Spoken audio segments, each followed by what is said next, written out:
Amigas e amigos, canal do Xavier, eu sou o Xavier.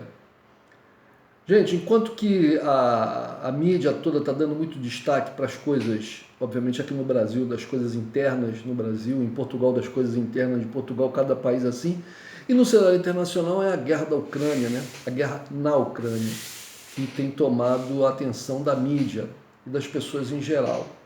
Mas algumas coisas têm passado um pouco despercebidas. É claro que aqui no Brasil nós estamos vendo aí o governo Bolsonaro com suas atitudes populistas, por outro lado o Banco Central aumentando os juros, né? Porque nós estamos ainda com problema de inflação aqui e a receita para o Banco Central, liderada por esses economistas muito ligados ao setor bancário no Brasil, a receita deles é sempre aumentar juros. É muito bom para quem tem grana, que tem dinheiro investido, para os bancos, né? Mas para a população em geral é uma desgraça. Como nós estamos com uma economia estagnada e ao mesmo tempo com uma inflação que não é, de origem de demanda, quer dizer, não é a procura, a busca pela população de produtos, né, que está, não é o consumo das pessoas que está fazendo os preços subirem. Não é isso, são outras questões internacionais, como a guerra, as sanções contra a Rússia, a pandemia que ainda não acabou, essas coisas todas. Mas a receita do Banco Central é aumentar juros. Os Estados Unidos aumentaram os juros lá, é a desculpa perfeita para eles aumentarem aqui também. Então nós estamos com esse problema aqui relativo a isso e as atenções voltadas para isso. Agora recentemente, tivemos uma pesquisa aí, há 2 dias atrás, um dia atrás, Lula continua na frente, Bolsonaro deu uma crescidinha, sinal de que ele não está morto, né? E a vitória não vai ser fácil. Muita gente no Brasil ainda apoia Bolsonaro, é uma incógnita como isso acontece, mas acontece.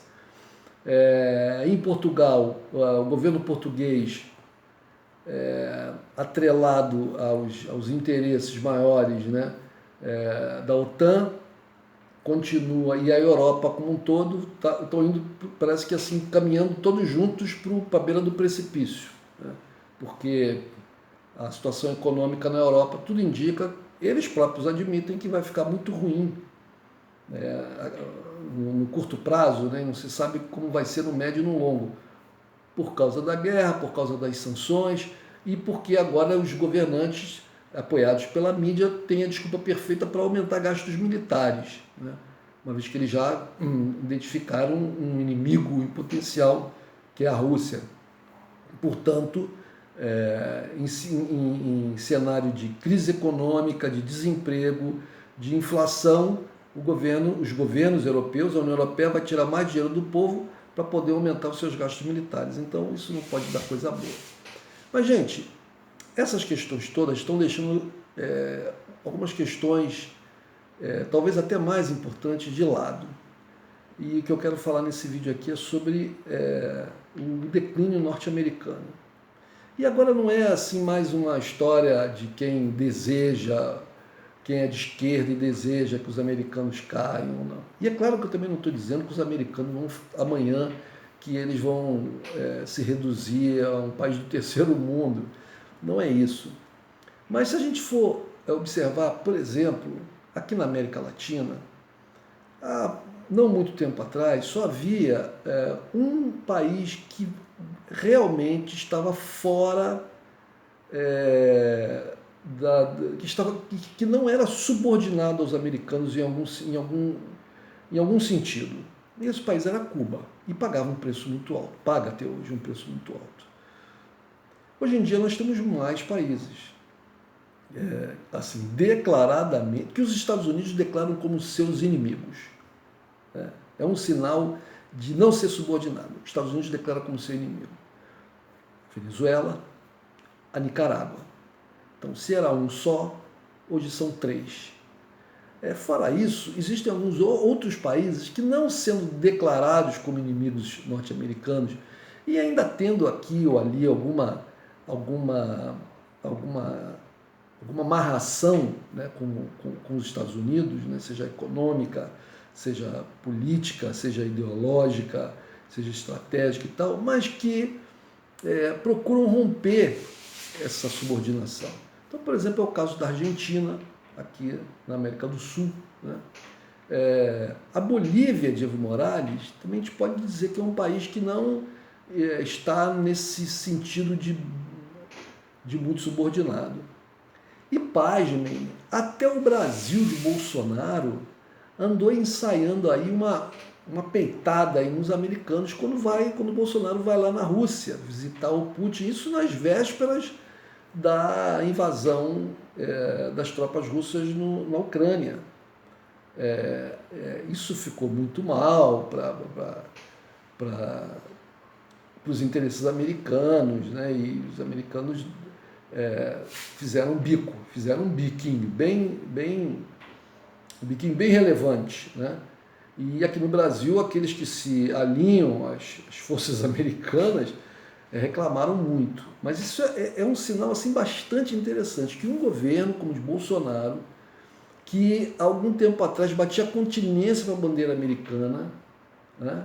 Que batia continência para funcionários de terceiro escalão. O presidente da República bateu continência para funcionário de segundo ou terceiro escalão do governo americano, né? E foram declarações de outras, não foi só o presidente, outras personalidades do governo fizeram juras de amor ao Império, ao Império do Norte. No entanto, uma vez que o Donald Trump perdeu a eleição e o governo brasileiro ficou muito mal com o governo que sucedeu o Donald Trump, o governo do Biden, e o governo do Bolsonaro ensaiou essa rebeldia. É um sinal, não é pequeno. Algum tempo atrás, né, eu tinha feito um comentário sobre uma questão que eu achei muito importante, que foi a compra por parte da Turquia de armamento russo. Isso também não foi muito debatido na época, muita gente não prestou atenção, mas para mim e para outras pessoas que analisam essas questões internacionais, soou assim, bem claro como uma espécie também de uma rebeldia da Turquia. Tipo, nós não estamos contra vocês, mas também não obedecemos vocês em tudo. Nós vemos os nossos interesses primeiro. E a Turquia vem realmente fazendo um papel ali, ora cá, ora lá, morde a sopra. Então, por exemplo, agora no caso da guerra na Ucrânia, eles, por exemplo, os russos, existe armamento russo na Ucrânia, atacando armamento turco na Ucrânia, atacando as forças russas, que são os drones e tal. Por outro lado, a Turquia, não fechou o Estreito de Bósforo, que dá acesso ao Mar Negro, impedindo, por exemplo, os navios russos de entrarem no Mar Negro e irem lá combater a Ucrânia, né? Apesar dela ter sofrido pressões para fazer isso. No caso, por exemplo, lá na ONU, a Turquia condenou, né, votou pela condenação da Rússia.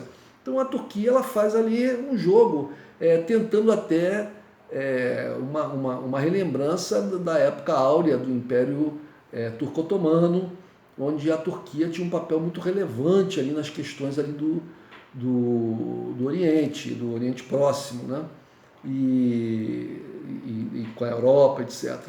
E a Turquia, obviamente, não tem o tamanho do Império Turco-Otomano, né, os atores outros são outros, mas existem alguns mesmos atores, como a Rússia, a Inglaterra, né, que no século XIX era a potência predominante, hoje em dia é um agregado dos Estados Unidos, mas que ainda tem um poder relativo e principalmente agregado aos Estados Unidos. Então a Turquia faz ali um jogo, né? Fora isso, você tem alguns países no mundo, como por exemplo o Irã, a própria Coreia do Norte. Muita gente pensa que a Coreia do Norte é um proxy da China, mas não é. A Coreia do Norte é um país que, assim como Israel faz com os Estados Unidos, ela se aproveita do fato de ser importante para a China, né? Ser estratégica para a China, a presença ali da Coreia do Norte, mas ela não obedece às ordens chinesas, tanto que na época do Trump, o Trump foi tentar negociar diretamente com o presidente norte-coreano. né? Se ela fosse um proxy, os Estados Unidos não perderiam tempo discutindo questões com ela, iriam falar diretamente com a China. A Coreia do Norte tem muitas armas, né? E seu tamanho, obviamente, mas armas suficientes para fazer um estrago muito grande na região ali da Ásia-Pacífico e abalar o mundo, se for atacada, obviamente, né? Assim como, por exemplo, Israel, que apesar de ser aliado americano, receber muitas benesses norte-americanas, mas, por exemplo, se dá muito bem com os russos. E não está no hall de países que estão aderindo aos boicotes que os americanos querem fazer aos russos, pelo menos até agora, né? Inclusive o primeiro-ministro israelense, né, alguns dias atrás, foi lá na Rússia tentar conversar com Putin sobre a questão da guerra e tal. Mas a questão fundamental, quer dizer, então, veja, os Estados Unidos não têm mais aquele poder, né, que eles tinham alguns anos atrás, na década de 70, por exemplo, na década de 80, eles não têm mais aquele poder, eles têm muito poder ainda, eles são, juntamente com a Rússia, os dois são os países que têm a maior quantidade de armas nucleares do planeta. Os Estados Unidos têm uma marinha que nenhum outro país do mundo tem, né? Porta-aviões, eles são capazes de colocar porta-aviões em qualquer lugar do mundo, e os porta-aviões não são sozinhos, os porta-aviões são uma máquina imensa, né? Uma máquina de guerra imensa que podem carregar até 100 aviões de ataque, né? Mas eles têm uma esquadra no seu entorno, com submarinos, com destroyers, com cruzadores e tal. Então são verdadeiras ilhas flutuantes, cheias de soldados e de armas de guerra poderosíssimas, que podem estacionar do lado do litoral de um país e atacar esse país, né? Então, eles têm um poderio absurdo. A sua tecnologia também é absurda, mas, volto a dizer, atualmente no mundo existem muitos países que ou batem de frente com os Estados Unidos, como é o caso do Irã, por exemplo, né? Que apesar de ter um apoio ali da China e da Rússia, também não é um proxy da China nem da Rússia, né? Um país que tem uma política independente. E, bom, a questão fundamental, que é o seguinte: sempre se falou que um dos pilares do domínio americano no mundo, um dos pilares era o petrodólar. O outro pilar é o poderio militar, né? Um outro pilar é o poderio tecnológico, um outro pilar é o seu mercado interno, né? Os Estados Unidos têm uma população grande, a gente não pode se esquecer que depois da China e da Índia, a terceira maior população do mundo é os Estados Unidos, porque a Índia e a China têm 1 bilhão e tal, eles são assim absurdamente muito maiores do que todos os outros. Mas em terceiro lugar, depois desses dois, de Índia e China, com mais de 1 bilhão, o terceiro país mais populoso do mundo são os Estados Unidos. Eles têm 330 milhões de habitantes. Depois dos Estados Unidos, você vem a Indonésia e depois vem o Brasil, que já tem aí na casa dos 200 e pouco. Então, os Estados Unidos, sozinho, eles têm 330. Se você for somar ali os países próximos dele, que têm uma influência, são muito influenciados pelos Estados Unidos, estão na sua área de influência direta, que são o Canadá, e principalmente o Canadá, que também tem uma questão étnica ali, afinal de contas, eles foram colonizados pelos britânicos, né? Falam inglês também, uma parte fala francês do Canadá, mas... então, o Canadá tem por volta de 40, aí já dá 370. Se você for juntar com a população do México, né, que está por volta dos 100 milhões, agora não estou me lembrando exatamente, mas deve estar por volta dos 100 e alguma coisa milhões, você já teria ali quase que 500 milhões de habitantes da América do Norte, né, sob uma influência direta muito forte do governo americano. Então, isso também é um dos pilares do poderio americano. Outro fato é o fato dos americanos terem litoral nos dois principais oceanos, Atlântico e Pacífico, né? Nenhum outro país tem isso. Eles têm ali, um lado é o Oceano Atlântico, outro lado é o Oceano Pacífico, quer dizer, uma sorte muito grande, né? Mas a questão do petrodólar. Em 1974, o Nixon negociou com o então rei da Arábia Saudita que a Arábia Saudita só iria negociar o seu petróleo em dólar, não iria aceitar outras moedas. E em contrapartida, os americanos dariam amparo militar, de segurança à Arábia Saudita. E esse acordo vem sendo mantido. Muitos têm falado que a coisa da hegemonia do dólar no mundo, porque veja, os países todos negociam em dólar. Quando um país quer comprar alguma coisa de um outro país, ele usa não a sua moeda, não a moeda do outro país, não um metal raro como o ouro, então, ele usa o dólar. Os Estados Unidos não precisam. Então, um país, para comprar alguma coisa, ele tem que fazer caixa em dólar para poder comprar alguma coisa. Então, ele tem que vender muito algum produto, ele vai vender em dólar para comprar outros produtos. Né? Os Estados Unidos não precisam fazer isso, porque a moeda de troca no mundo é o dólar. Como são eles que emitem o dólar, que tem a fabriqueta lá de dólar, eles simplesmente não precisam vender muito para o mundo, eles simplesmente fabricam dólares lá e podem. Né? Mas é claro que os Estados Unidos fabricam muitas coisas e vendem muitas coisas para o mundo também. Né? Mas essa produção americana, né, não seria suficiente para manter a riqueza que os americanos têm com essa facilidade de produzir, fabricar a moeda padrão do comércio mundial. Pois bem, o produto que é mais comercializado no mundo, né, em valores, né, e que além disso é o mais estratégico do mundo, né, o produto que acho que talvez mais guerras tenha gerado, né, a dominação das áreas produtoras, etc., mais conflitos tenham gerado, é o petróleo. Então, com a garantia de que o petróleo seria negociado só em dólar, os americanos praticamente garantem que todos os outros produtos vão ser negociados em dólar. Pois bem, gente, a Arábia Saudita e a China fecharam um acordo de que o petróleo comprado da Arábia Saudita pela China vai ser pago não mais em dólar, mas em moeda chinesa, yuan. Isso é uma coisa assim, eu cresci, vamos dizer assim, cresci não é até um exagero, não, porque eu já estou meio velhinho, mas há muitos anos, né, que eu escuto os especialistas, os cientistas sociais, os especialistas em relações internacionais, em geopolítica e tal, falarem que o que sustenta o dólar no mundo é a questão do petrodólar. E que no dia que a Arábia Saudita passasse a vender o seu petróleo, não só mais em dólar, mas também em outra moeda qualquer, que a estabilidade do dólar no mundo, né, o seu papel de moeda mundial, os dias estariam contados. Bom, nós temos um problema na Europa que os americanos tiraram a Rússia do SWIFT, que é o sistema de pagamentos, né, interbancários controlado pelos americanos.